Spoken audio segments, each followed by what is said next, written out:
بسم اللہ الرحمن الرحیم۔ السلام علیکم ورحمۃ اللہ وبرکاتہ۔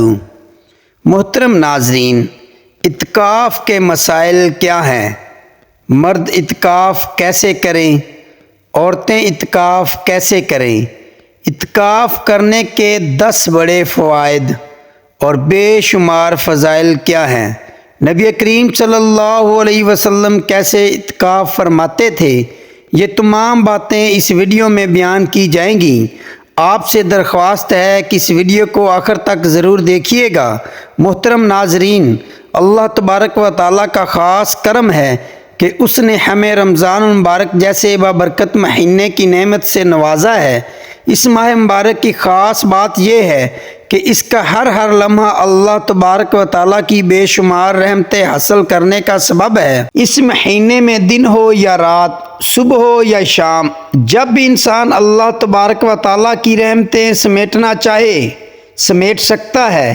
اس مہینے میں اللہ تبارک و تعالیٰ کی عطا کردہ رحمتوں، برکتوں اور فضیلتوں میں سے ایک بہت بڑی رحمت اعتکاف بھی ہے۔ اگر آپ اعتکاف کے ذریعے سے اللہ تبارک و تعالیٰ کا قرب حاصل کرنا چاہتے ہیں تو یہ ویڈیو آپ کے لیے ہے۔ سب سے پہلے جان لیجئے کہ اعتکاف کی شرعی حیثیت کیا ہے۔ محترم ناظرین، رمضان المبارک کے آخری عشرے یعنی آخری 10 دن کا اعتکاف سنت مؤکدہ ہے۔ حضرت عبداللہ بن عمر رضی اللہ تعالیٰ عنہ سے روایت ہے کہ نبی کریم صلی اللہ علیہ وسلم رمضان المبارک کے آخری عشرے میں اعتکاف فرمایا کرتے تھے۔ حضرت عائشہ صدیقہ رضی اللہ تعالیٰ عنہا فرماتی ہیں کہ نبی کریم صلی اللہ علیہ وسلم رمضان المبارک کے آخری عشرے کا اعتکاف فرماتے تھے، یہاں تک کہ آپ اس دنیا سے پردہ فرما گئے۔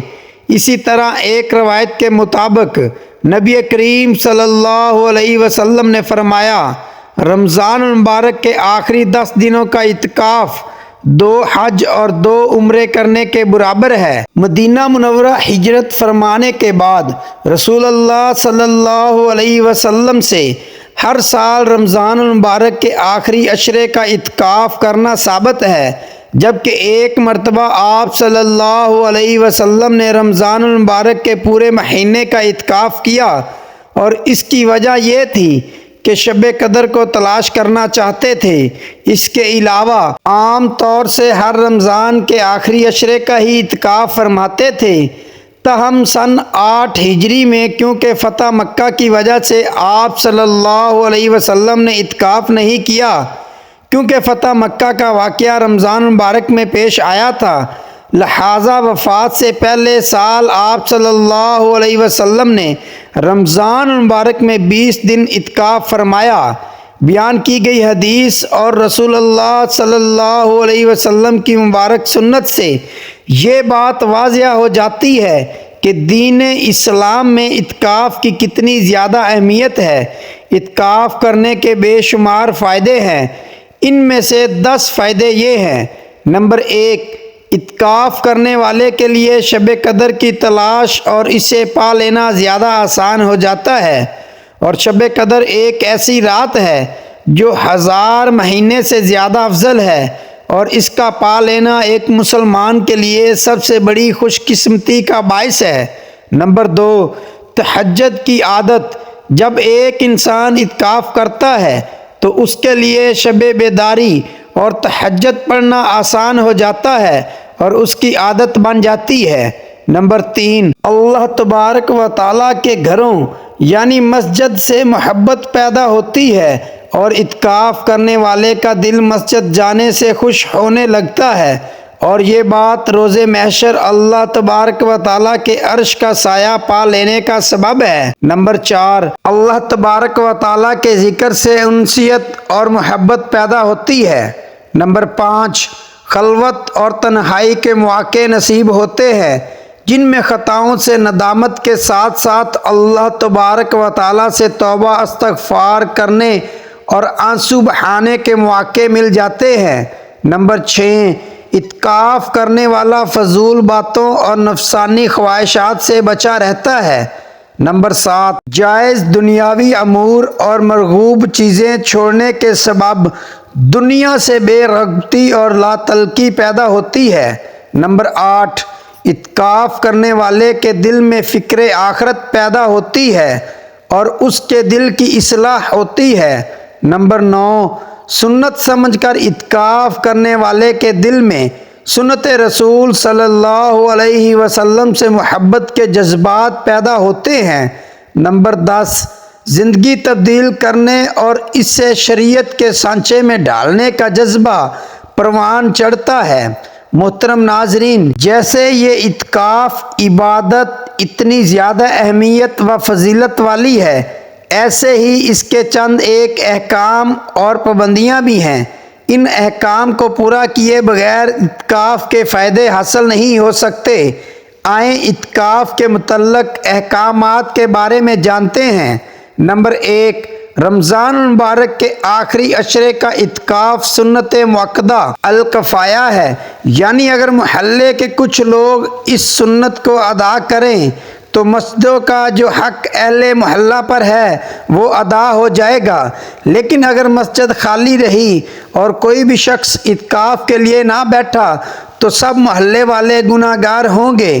نمبر 2، جس مسجد میں 5 وقت کی باجماعت نماز ہوتی ہے اس مسجد میں اعتکاف کے لیے بیٹھنا ضروری ہے، اور اگر باجماعت نماز کی ترتیب نہ ہو تو محلے والوں پر لازم ہے کہ 5 وقت کی نماز ترتیب کے ساتھ پڑھنے کا اہتمام کریں۔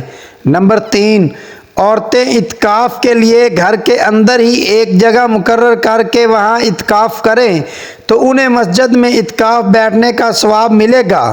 نمبر 4، اعتکاف میں قرآن مجید کی تلاوت، درود شریف کی کثرت، ذکر و تسبیح، دینی علوم کا سیکھنا اور سکھانا، اور انبیاء علیہ السلام، صحابہ کرام اور بزرگان دین کے حالات پڑھنا اور سننا اپنا معمول رکھیں، بغیر ضرورت کے باتیں کرنے سے بچتے رہیں۔ نمبر 5، اعتکاف کی جگہ سے بغیر ضرورت کے نکلنا جائز نہیں۔ اگر بغیر ضرورت کے نکلے تو اعتکاف ٹوٹ جائے گا۔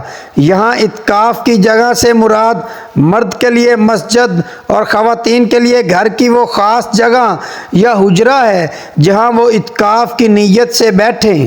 نمبر 6، پیشاب، پخانہ اور غسل جنابت کے لیے اعتکاف کی جگہ سے باہر جانا جائز ہے۔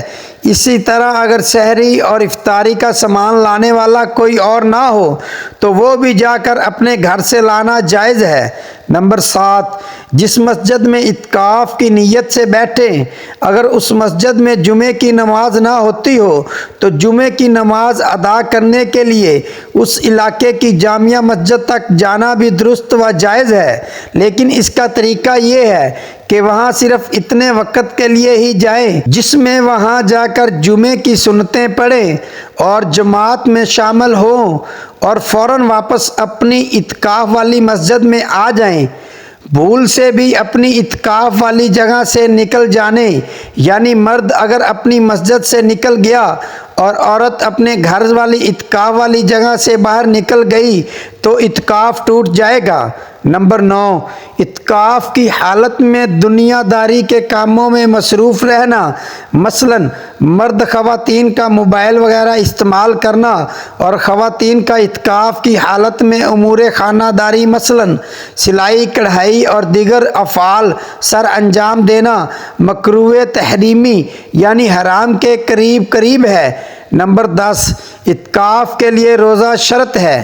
اگر کسی وجہ سے بھی روزہ ٹوٹ گیا تو اس کا اعتکاف ٹوٹ گیا۔ نمبر 11، اعتکاف کا اہتمام کرنے اور اعتکاف میں بیٹھنے کے لیے ضروری ہے کہ آپ رمضان المبارک کی 20 تاریخ کو یعنی 20ویں روزے نماز مغرب سے پہلے پہلے اپنی اعتکاف والی مخصوص جگہ میں اعتکاف کی نیت سے داخل ہو جائیں، یعنی دوسرے عشرے کے اختتام سے پہلے پہلے اپنی اعتکاف والی جگہ میں داخل ہو جائیں اور 20ویں روزے کی افطاری اپنی اعتکاف والی جگہ میں کریں۔ اگر اس سے تاخیر ہوئی تو مسنون اعتکاف شمار نہیں ہوگا۔ نمبر 12، اعتکاف کی نیت اپنے دل میں ہی کر لینا کافی ہے، لیکن اگر زبان سے بھی کہہ لیں تب بھی ٹھیک ہے۔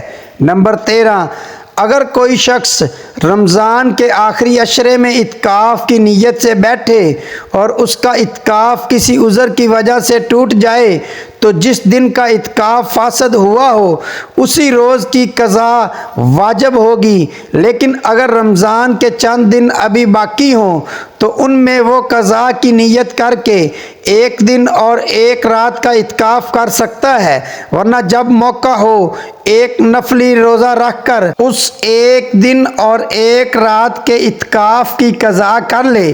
یہ بھی جان لیجئے کہ نفل اعتکاف کی قضا واجب نہیں، کیونکہ نفل اعتکاف مسجد سے نکلنے سے نہیں ٹوٹتا بلکہ ختم ہو جاتا ہے، اور اعتکاف ختم ہونے کی صورت میں قضا لازم نہیں ہوتی۔ نمبر 14، اگر عورت شادی شدہ ہے اور اس کا شوہر ہے تو اس کی اجازت کے بغیر اعتکاف میں نہ بیٹھے، اور اگر شوہر نے بیوی کو اعتکاف میں بیٹھنے کی اجازت دے دی ہے تو پھر بعد میں اسے اپنی بیوی کو اعتکاف سے منع کرنے کا اختیار نہیں ہوگا۔ نمبر 15، اعتکاف مسنون میں غسل واجب کے علاوہ کسی اور غسل کے لیے مسجد سے نکلنا درست عمل نہیں ہے، یعنی گرمی کے موسم میں ٹھنڈک کی نیت سے غسل کے لیے جانا جائز نہیں، اور اگر شدید گرمی کی صورت میں غسل کرنا نہایت ہی ضروری ہو تو مسجد کے اندر ہی کسی بڑے برتن میں پانی ڈال کر اس طرح سے غسل کر لے کہ وہ پانی مسجد کے اندر نہ گرے، یا کوئی کپڑا بھگو کر اسے نچوڑ کر اپنے بدن پر پھیر لے، اس سے بھی مقصد حاصل ہو جائے گا۔ اللہ تبارک و تعالیٰ سے دعا ہے کہ نیکی کی بات کو سننے، سمجھنے اور اس پر عمل کرنے اور نبی کریم صلی اللہ علیہ وسلم کے بتائے ہوئے طریقے پر تمام عبادات سر انجام دینے کی توفیق عطا فرمائے، آمین یا رب العالمین۔ محترم ناظرین، درخواست ہے کہ اگر میری آج کی یہ معلوماتی ویڈیو آپ کو پسند آ جائے تو برائے کرم اس ویڈیو کو لائک اور شیئر کر دیجئے گا، اور اگر آپ نے ابھی تک میرا اسلامک و اصلاحی چینل سبسکرائب نہیں کیا تو گزارش ہے کہ چینل کو سبسکرائب فرما دیجئے، اور اللہ کے 99 ناموں میں سے ایک نام کامنٹس باکس میں کامنٹس فرما دیجئے۔ شکریہ۔ السلام علیکم ورحمۃ اللہ وبرکاتہ۔